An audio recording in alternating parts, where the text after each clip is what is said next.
Boa noite a todos, né?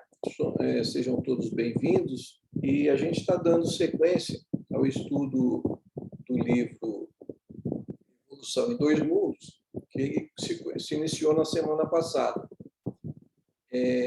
com a parte introdutória, né? E hoje a gente vai dar seguimento com o capítulo 1, que é o fluido cósmico, que também vai ficar disponível a gravação depois que a gente encerrar o estudo da noite no nosso canal do YouTube, para todos poderem ter acesso ao nosso estudo, né? Aqui, como eu já repeti várias vezes, aqui não é intuito de aula, não é nada de curso, não é nada disso. Aqui é um estudo que a gente realiza em conjunto, né?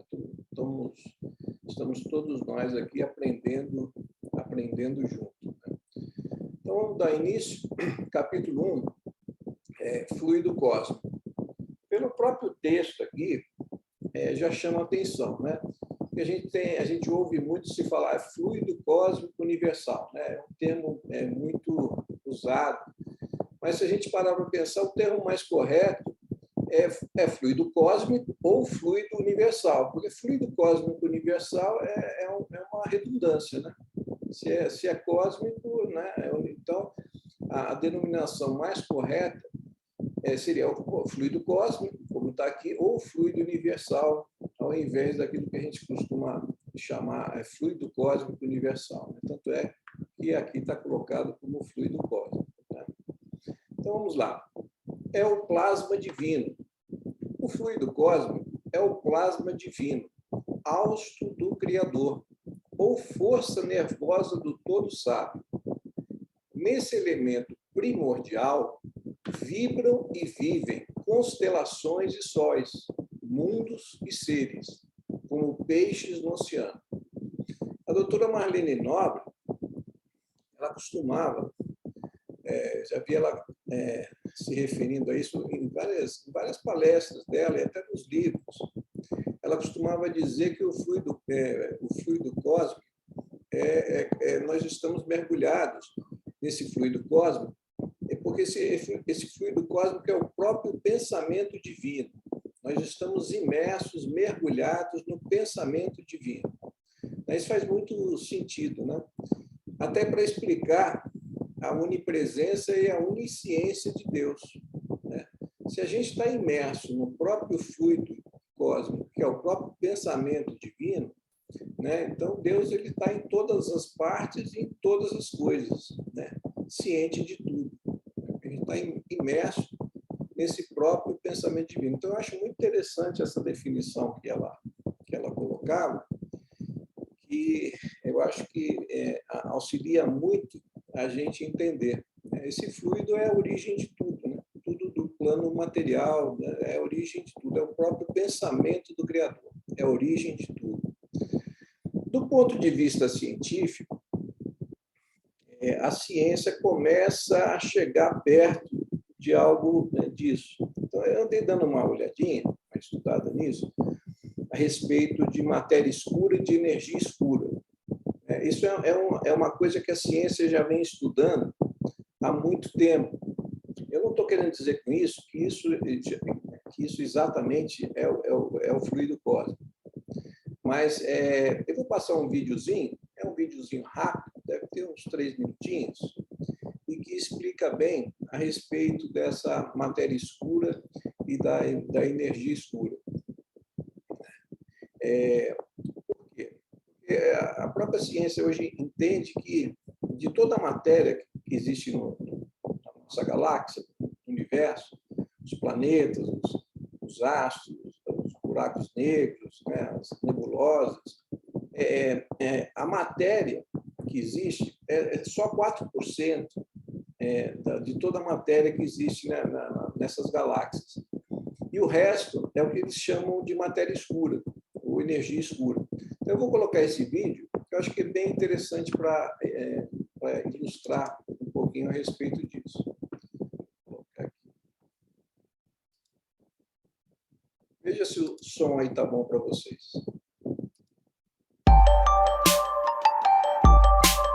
Eu, você e mais 7,7 bilhões de pessoas estão contidas dentro de um único planeta, que orbita uma única estrela, que orbita uma única galáxia, e essa galáxia é apenas mais uma das 2 trilhões de galáxias que existem no universo.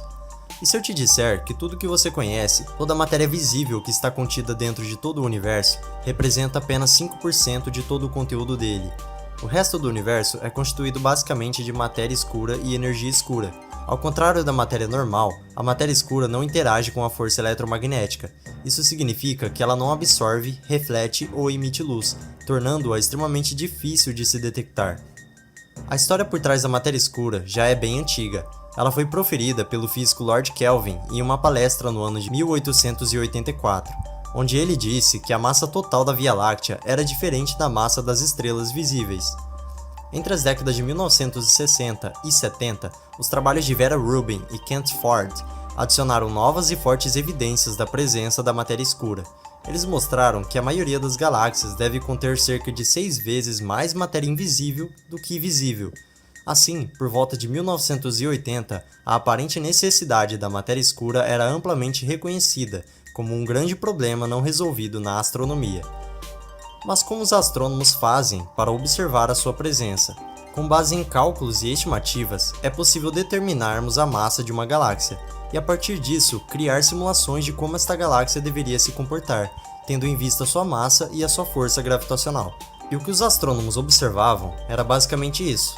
No lado esquerdo do vídeo, temos o que era previsto por cálculos e simulações tendo como base a massa visível da galáxia, e na direita o que era realmente observado. Na prática, as estrelas das galáxias orbitavam o núcleo galáctico mais rápido do que era esperado, indicando que alguma coisa que não podemos observar estava contribuindo com o aumento da massa da galáxia. Sendo assim, surgiram algumas hipóteses que buscam explicar o que poderia ser essa tal matéria escura. Uma dessas hipóteses dizia que a matéria invisível que faltava para completar a massa total de uma galáxia poderia ser constituída de objetos como buracos negros, anãs brancas, anãs marrons, estrelas de nêutrons e etc. Ou seja, objetos que são muito difíceis de serem detectados, pois emitem pouca ou nenhuma luz.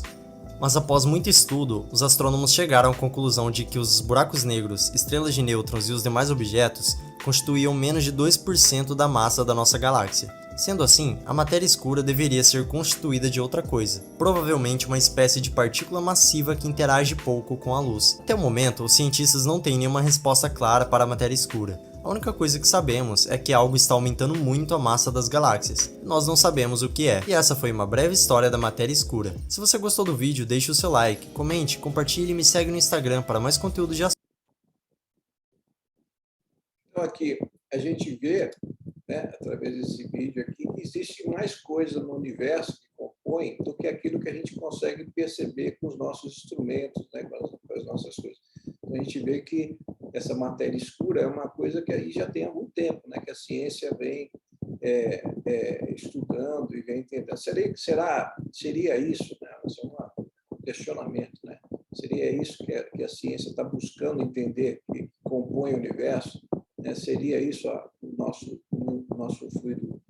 fluido cósmico, né? Que a gente entende como fluido cósmico? A gente começa a entender que a ciência já começa a se aproximar desses conhecimentos aí que o doutrina espírita vem já desde o século XIX aí, né, mostrando, né, para a gente. Né? Uma coisa interessante, eu falei hoje até com a doutora, é uma física,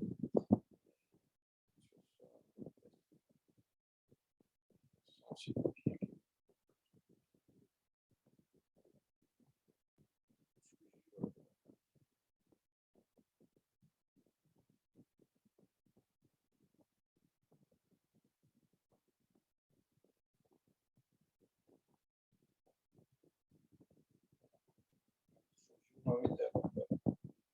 A doutora Célia Dantas, fugiu o nome dela. A doutora Célia Dantas é uma física e ela fez uma palestra muito interessante no MEDNESP, se não me engano, em 2015, em Goiânia. E ela fez uma palestra muito boa a respeito do fluido cósmico. Hoje eu entrei em contato com ela e ela prometeu, numa quarta-feira, agora do mês de maio, abril ela não vai poder, dela fazer aqui para a gente, aqui no nosso estudo, uma palestra sobre o fluido cósmico, né, que é o tema de estudo hoje. Estava pensando até em fazer em abril, mas ela falou que em abril ela está meio enrolada com os compromissos e tal, então ela prometeu, no mês de maio, numa quarta-feira, que a gente ainda vai combinar, dela fazer essa palestra a respeito do fluido cósmico aqui nesse horário do nosso estudo, né? E depois a gente vai divulgar aí, quando eu tiver, aí nas redes e tal, para as pessoas também tomarem conhecimento e poderem assistir também. É muito interessante. Ela é uma pessoa muito capacitada, e eu acho que vai enriquecer bastante aqui o estudo do nosso livro, né? Então, dando seguimento aqui, agora ele vai falar em cocriação, em plano maior. Nessa substância original, ao influxo do próprio Senhor Supremo, operam as inteligências divinas, a ele agregadas, em processo de comunhão indescritível, os grandes devas da teologia hindu ou os arcanjos da interpretação de variados templos religiosos, extraindo desse hálito espiritual os celeiros da energia, com que constroem os sistemas de imensidade, em serviço de cocriação em plano maior, de conformidade com os desígnios do Todo Misericordioso, que faz deles agentes orientadores da criação excelsa. Essas inteligências gloriosas tomam o plasma divino e convertem-no em habitações cósmicas, de múltiplas expressões, radiantes ou obscuras, gaseificadas ou sólidas, obedecendo às leis predeterminadas, quais moradias que perduram por milênios e milênios, mas que se desgastam e se transformam, por fim, de vez que o Espírito Criador pode formar ou cocriar, mas só Deus é o Criador de toda a eternidade. Então, ele está falando aqui os cocriadores do plano maior. A gente pode tomar como exemplo o próprio Cristo, né? Jesus, né? O governador do planeta. A gente sabe que ele está aqui junto de nós desde antes da formação do planeta. Ele, com uma pleiade de espíritos aí, angelicais, né, foram os responsáveis pela própria formação do planeta Terra, né?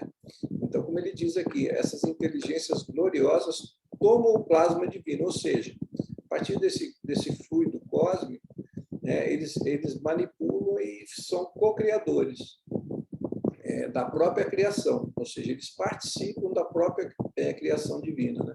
Porque a bondade de Deus é tão grande, né, que, além de nos criar, ele permite que a gente participe da própria criação divina, né? Você vê a misericórdia, a bondade, o amor divino, para formar ou co-criar. Mas só Deus é o Criador de toda a eternidade, né? Aí ele segue aqui falando de impérios estelares. Devido à atuação desses arquitetos maiores, surgem nas galáxias as organizações estelares como vastos continentes do universo, em evolução, e as nebulosas intragalácticas, como sendo domínios do universo, encerrando a evolução em estado potencial, todas gravitando ao redor de pontos atrativos com admirável uniformidade coordenadora. É aí, no seio dessas formações assombrosas, que se estruturam interrelacionadas a matéria, o espaço e o tempo, a se renovarem constantes, oferecendo campos gigantescos ao progresso do espírito. Então, falando da própria criação, né? A gente não tem nem ideia, mais ou menos, disso, né? A gente vive num universo, né, que a gente vive numa galáxia com bilhões de estrelas, né? E existem trilhões de galáxias no universo, né? E hoje a gente já tem até o conceito de multiverso, né? É como se fossem múltiplos universos que se interligam, como se fossem bolhas de sabão, vamos dizer assim, dando uma exemplificação mais forte. Então, a gente já compreende até que esses universos eles se criam e terminam, e uns interagindo com com outros, né? Então, a grandeza da criação é uma coisa espantosa, né? A gente não tem nem ideia. Aquela passagem do Chico Xavier, que, não sei se foi Emmanuel ou outro espírito, começa a levar ele para o espaço para ver a imensidão do espaço, da grandeza. Chega num ponto assim que ele fala, não, chega, deixa eu voltar para casa para tomar o meu cafezinho, né? É uma coisa tão grande, tão gigantesca, tão grandiosa, né? O universo que a gente não tem nem condição de conceber toda essa criação divina. Cada galáxia, cada constelação guarda no cerne a força centrífuga própria, controlando a força gravídica com determinado teor energético apropriado a certos fins. A engenharia celeste equilibra rotação e massa, harmonizando energias e movimento, e mantendo-se desse modo na vastidão sideral, magnificentes florestas de estrelas, cada qual transportando consigo os planetas constituídos e informação, que se lhes vinculam magneticamente ao fulcro central, como os elétrons se conjugam ao núcleo atômico, em trajetos perfeitamente ordenados na órbita que se lhe assimila ao início. Aqui ele faz uma comparação interessante, né? Que a gente observa muito na natureza, às vezes o macro se repetindo no micro, né? Estou falando dessas formações galácticas e tal, que circulam e tal, e comparando com o átomo, né? Com os elétrons que circulam. A gente começa a observar, né? Que aquilo que se observa no mundo macroscópico e no microscópico, tudo está coordenado por uma lei, né? Uma lei divina perfeita. Nossa galáxia. Para idearmos, de algum modo, a grandeza inconcebível da criação, comparemos a nossa galáxia à grande cidade, perdida entre incontáveis grandes cidades de um país cuja extensão não conseguimos prever. Tomando o Sol e os mundos, nossos vizinhos, como apartamentos de nosso edifício, reconheceremos que em derredor repontam outros edifícios em todas as direções. Assestando instrumentos de longo alcance da nossa sala de estudo, perceberemos que a nossa casa não é a mais humilde, mas que inúmeras outras lhe superam as expressões de magnitude e beleza. Aprendemos que, além da nossa edificação, salientam-se palácios e arranha-céus, como os Betelgeuse, no distrito de Órion, Cânopus, na região do navio, Arcturus, né, no conjunto do boieiro, Antares, no centro do escorpião, e outras muitas residências senhoriais imponentes e belas, exibindo uma glória perante a qual todos os nossos valores se apagariam. Por processos ópticos, verificamos que nossa cidade apresenta uma forma espiralada e que a onda de rádio, avançando com a velocidade da luz, gasta 1000 séculos terrenos para percorrer o diâmetro. Então, a gente vê aí as dimensões são assim, inimagináveis para a gente, né? Assim, o diâmetro da Via Láctea são milhões de anos-luz, né? Ou seja, imagina essas distâncias. Você viajando na velocidade da luz, que é 300 mil quilômetros por segundo, você demoraria milênios para cruzar uma galáxia, né? Você imagina que é uma galáxia de trilhões de galáxias. São proporções, dimensões para a gente aqui, assim, inimaginável. E vai de encontro àquilo que Jesus nos disse, né? A casa do meu pai há muitas moradas. Então, a gente começa a ver e vários tipos de moradas, né? Como na própria doutrina espírita nos fala a respeito dos vários mundos, né? Os mundos primitivos, os mundos de prova e expiação, os mundos de regeneração, os mundos felizes e os mundos celestiais, né? Então, existem várias classificações, várias moradas na casa do Pai. Aí ele aqui falando agora forças atômicas. Toda a riqueza de plasmagem nas linhas da criação ergue-se à base de corpúsculos sobre radiações da mente, corpúsculos e radiações que, no estado atual dos nossos conhecimentos, embora estejamos fora do plano físico, não podemos definir em sua multiplicidade e configuração, porque a morte apenas dilata nossas concepções e nos aclara a introspecção, iluminando-nos o senso moral, sem resolver de maneira absoluta os problemas que o universo nos propõe a cada passo, com seus espetáculos de grandeza. Sob a orientação das inteligências superiores, congregam os átomos em colmeias imensas e, sob a pressão espiritualmente dirigida de ondas eletromagnéticas, são controladamente reduzidas às áreas espaciais intratômicas sem perder movimento, para que se transformem em massa nuclear adensada, de que se esculpem os planetas, em cujo seio as nômades celestes encontrarão adequado berço ao desenvolvimento. Então, ele está falando aqui, o espírito mobilizando a matéria, né?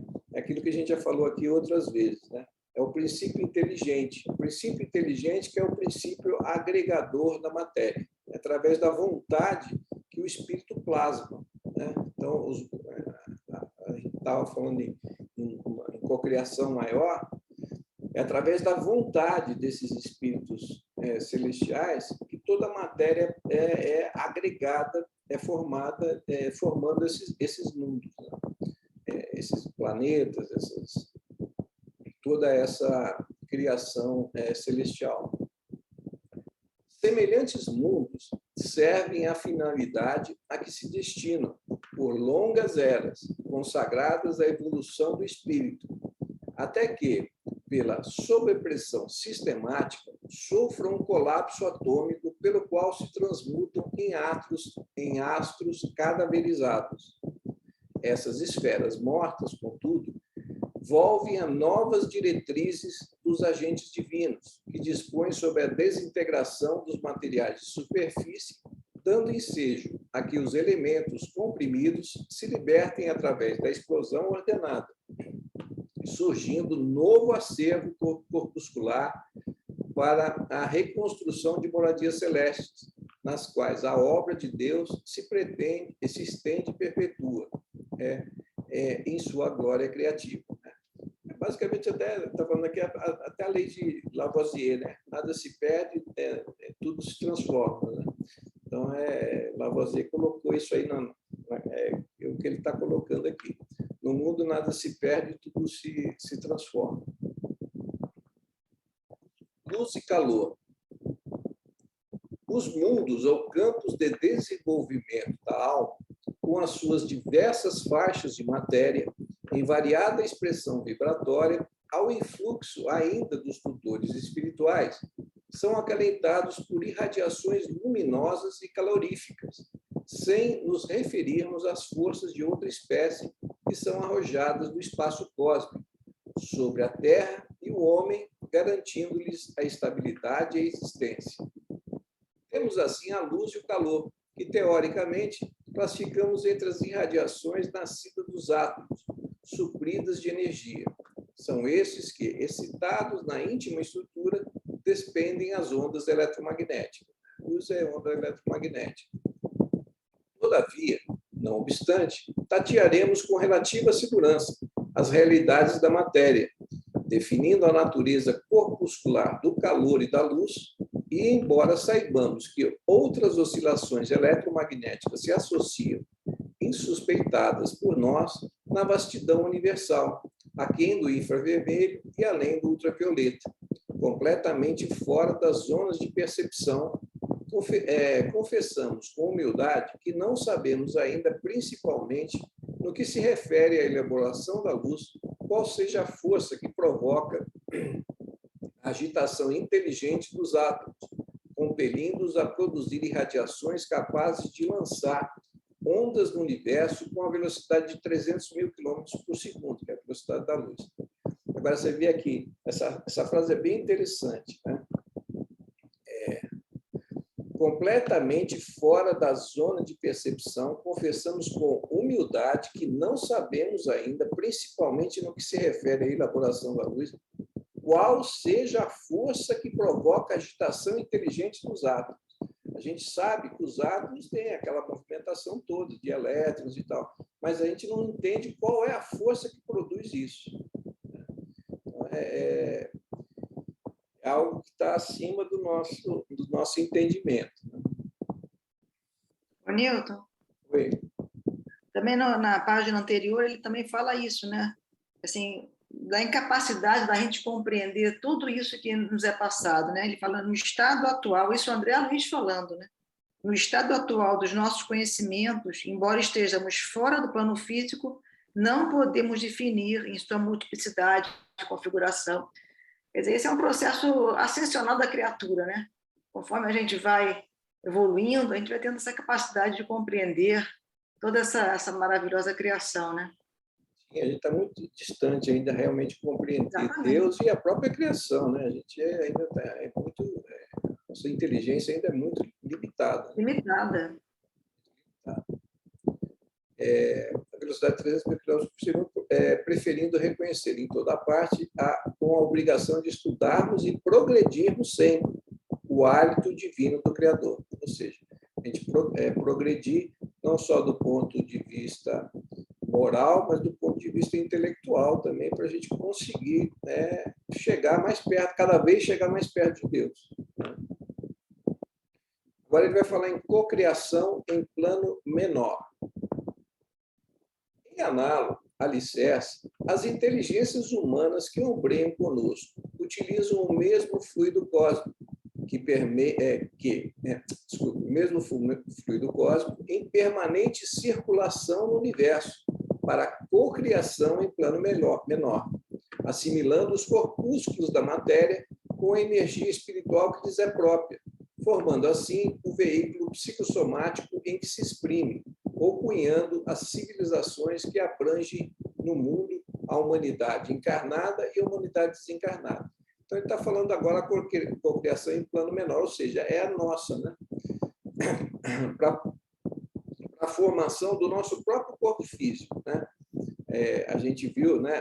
O nosso próprio perispírito, ele está, vamos dizer, ele está agregado a gente pela presença do espírito, do princípio inteligente. E esse corpo físico, esse corpo perispiritual, ele é um modelo organizador biológico do nosso corpo físico. Então, isso é uma cocriação nossa. Nosso próprio corpo físico, nosso próprio corpo perispiritual, é uma cocriação menor, né, de nós. E também aquilo que a gente faz no mundo, as mudanças que nós, como seres humanos encarnados aqui nesse planeta, a gente produz no próprio planeta e as interações que a gente faz entre nós mesmos, né? A sociedade que a gente cria, né? Que tipo de vida e que tipo de sociedade que a gente convive. Isso a gente está criando isso, né? O planeta... Tanto encarnado quanto desencarnado, né, Nilton? Desencarnado.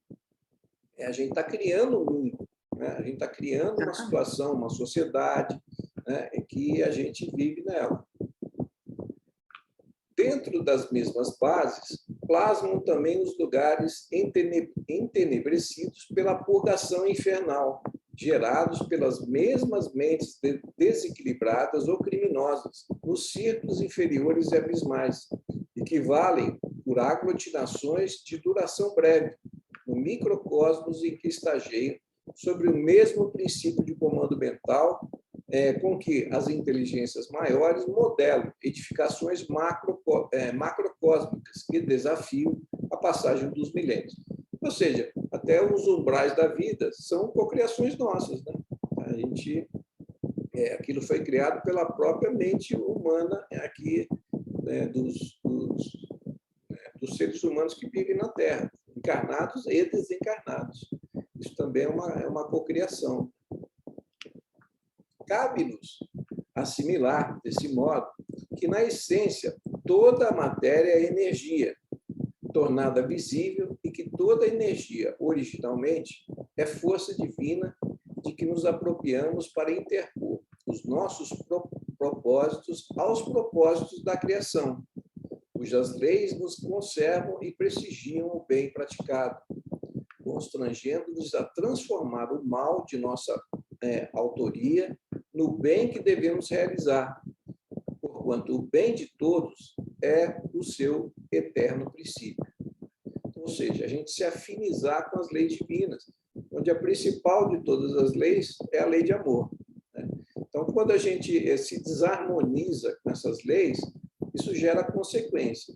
Quando a gente entra em conflito, por exemplo, com a lei de amor, isso vai gerar consequências para nós próprios e para o mundo que a gente vive. A gente está vendo aí um mundo aí cheio de guerras, cheio de conflitos, de dificuldades. Essa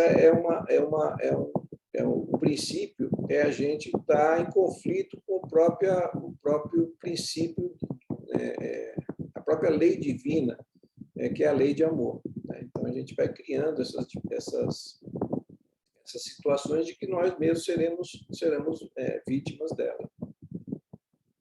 Compete-nos, pois, anotar que o fluido cósmico ou o plasma divino é a força em que todos vivemos, nos ângulos variados da natureza, motivo pelo qual já se afirmou, e com toda razão, que em Deus nos movemos e existimos. É aquilo que eu falei no começo, lá da doutora Marlene, de falar que a gente o fluido cósmico é o próprio pensamento divino, a gente está imerso no próprio pensamento do Criador.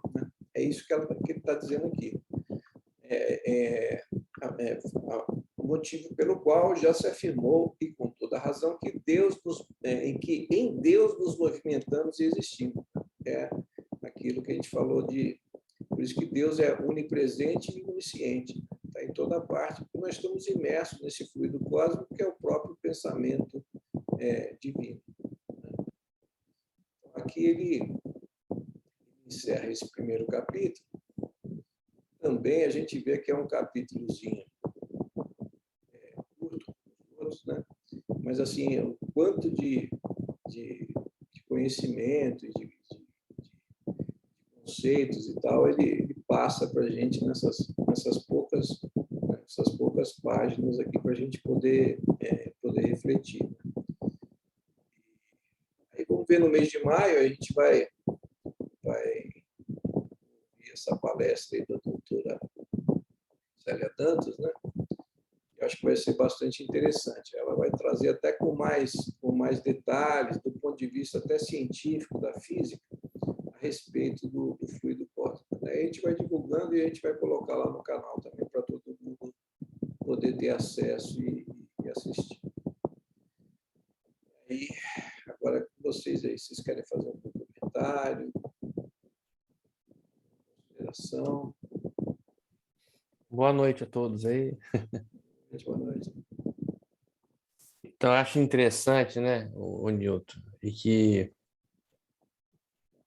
as obras de André Luiz, elas realmente complementam, Elas ratificam e complementam as obras da codificação, Que se você pegar o início do Livro dos Espíritos, onde Kardec pergunta aos espíritos se a gente tem condições de ver, sentir, perceber Deus, e aí, a partir da questão, acho que número 4 em diante, começa a abordar essa questão.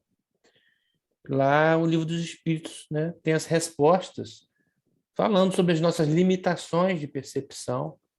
Só os espíritos muito elevados, superiores, conseguem ver Deus, sentir Deus, E fala sobre a nossa limitação nas percepções, inclusive das esferas espirituais, Desses multiversos sutis que se interpenetram e que nós não conseguimos perceber, Tanto pelas nossas percepções físicas, nossos sentidos físicos, mas até quando desencarnamos, nas esferas espirituais mais próximas e densas, que são para as que nós iremos, também não temos essa condição, essa capacidade, E aqui fala exatamente isso, E André Luiz nos traz aqui as informações um pouco mais, vamos dizer, detalhadas, com uma parte também técnica, sempre associando um pouco da parte científica, mas exatamente de acordo com o que está na codificação. né? Se você pegar aquela obra Os Mensageiros, né, que é a segunda obra da série, André Luiz já tinha nos trazido já essa questão das limitações das nossas percepções, de não conseguirmos ver esses multiversos aí que se interpenetram, né? E é exatamente o que fala aqui, né? Então, nós estamos dentro desse plasma divino, né? E como fosse realmente dentro da criação, né? E aí, obviamente, essas energias elas vão sendo condensadas e assim vai se formando, né? Os planetas e assim também o princípio inteligente que vai, né, sendo criado aí os espíritos, né? E fazendo parte daquele triplé que o espiritismo fala tanto, né? Então é muito interessante aqui, vai trazendo para a gente mais detalhes e informações, mas tudo dentro dos princípios trazidos por Kardec. Coisa interessante também, André, assim, a respeito da nossa evolução, que é infinita, né? A gente tem como, por exemplo, Cristo, Jesus, como, né, um espírito já muito avançado, como realmente ele é, mas ele é um espírito ainda responsável por planeta, né? Se a gente começar a pensar que tem espíritos responsáveis por sistemas solares, que tem espíritos responsáveis por galáxias, espíritos responsáveis por conjuntos de galáxias, espíritos responsáveis por... A gente vai vendo que o estágio, a evolução, ela realmente é infinita. Jesus mesmo não chegou no ápice da evolução, ele está evoluindo, né? Então, assim, a gente vê como uma coisa é uma coisa gigantesca, o universo é uma coisa... Né? É o que eles colocam aqui, né, como co-criadores mais inferiores e os co-criadores mais superiores, né? Para a gente, por exemplo, Jesus já o máximo, né? Assim, mas assim, em cima deles, né? Que é um governador, um responsável por um planeta ou por alguns planetas, existem espíritos que são responsáveis por galáxia ou por galáxias, né? Então, assim, a gente vai vendo que a evolução ela não acaba, né? É uma coisa que nós somos seres eternos, né? A gente vai estar sempre evoluindo. Agora, o interessante, né, Newton, é que a ciência atualmente, na astronomia, a ciência da física quântica, a gente está conseguindo avançar e devassar o macro e o micro de coisas até pouco tempo atrás inimagináveis, né? Exceto para nós espíritas, porque o espiritismo já tinha nos trazido de antemão, né, essas informações. Mas a gente nota o seguinte, por mais que a ciência avance, ela ainda não conseguiu, né, captar esse mundo sutil. Mas, segundo Chico Xavier, nós conseguiremos. Em pouco tempo, nesse período, nesse milênio ainda, fazer conexões através da ciência com esse mundo espiritual. Não sei se você chegou a ver aquele videozinho que eu coloquei no começo, falando de matéria escura, de energia escura. Né? Quanta coisa que a ciência ainda não explica, né? E, assim, não explica, não consegue ainda perceber. Começa a engatinhar em relação a esse tipo de coisa, informações que o espiritismo já trazia no século XIX e que hoje começa. A própria Unibrasil fez aquele estudo da obra de André Luiz, vendo que estudos científicos hoje estão provando coisas que ele falava na década de 50, né? Assim, você imagina, Nilton, a quantidade de esferas que nós temos aí, né? Essas obras de André Luiz nos mostram as várias colônias espirituais, aquelas mais densas, mais grosseiras, bem próximas aqui da crosta, e vai subindo. E nessa escala entra até o nosso lar. Mas tem colônias de todos os níveis evolutivos, são milhares, e nós não temos nenhuma percepção ainda desse mundo aí, né? Mas, segundo o Chico, nós teremos ainda nesse milênio.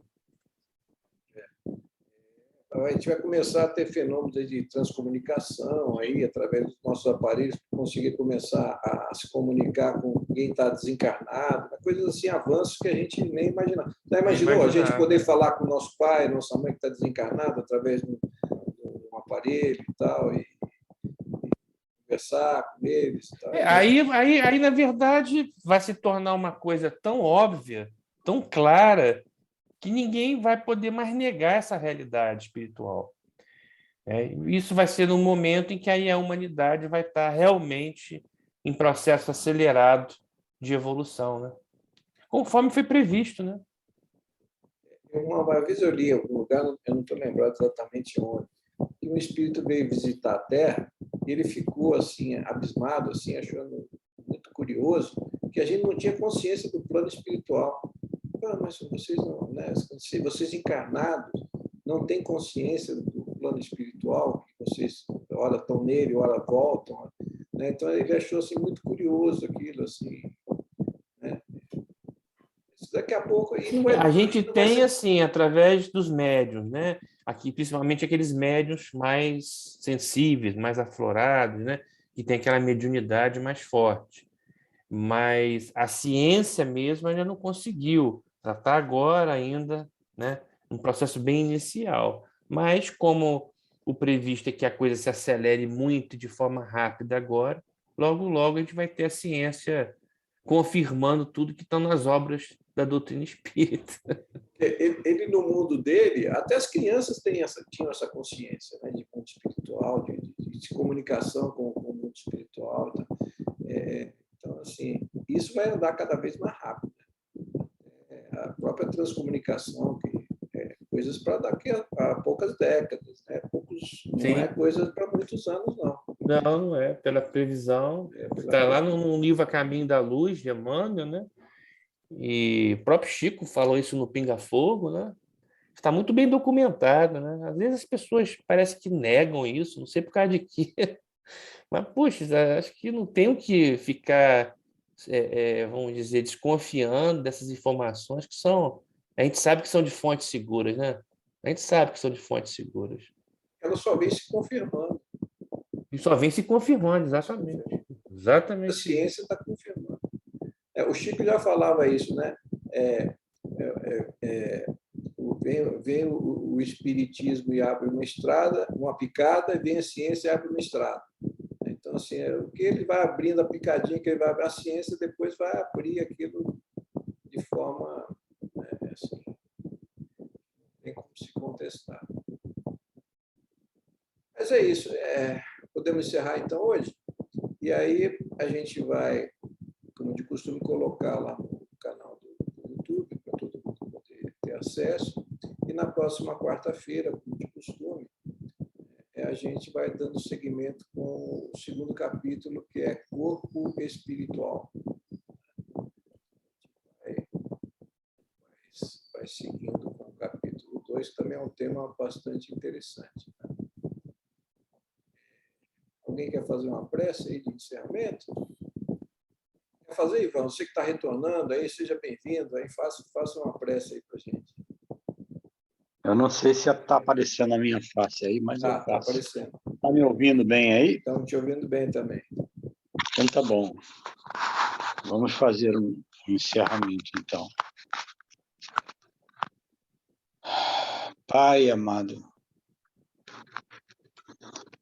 o manancial de energia que nos envolve a cada palestra, a cada estudo, a cada capítulo da obra destes que vós passastes ao nosso pequeno planeta.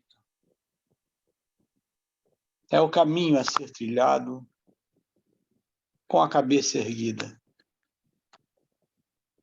Não mais o cristianismo por fora, não mais o espiritismo por fora, mas a conceituação de que o Cristo nos passou pequenas migalhas.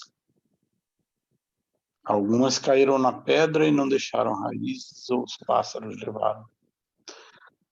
Mas as sementes, as migalhas que ficaram, trouxeram-nos depois a continuidade dessa explicação.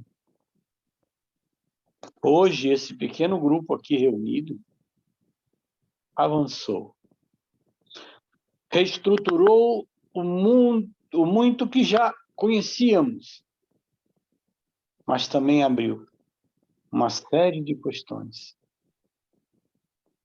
Mas com a bondade bendita dos nossos mentores, dos mentores deste pequeno grupo de trabalho, entendemos, Senhor, que a nossa fé e a nossa esperança levar-nos-á para um caminho cada vez maior para toda a humanidade deste pequeno planeta ainda de provas, ainda de expiações. Dai-nos, Senhor, uma boa semana. Amparai-nos na vossa luz. Amém. Sim, sim. Obrigado, Ivan. Agradeço a presença Nada. de todos, aqueles que também vão continuar nos acompanhando no nosso canal lá do YouTube. E uma boa semana a todos e até a próxima quarta. Boa noite. Boa noite. Boa noite.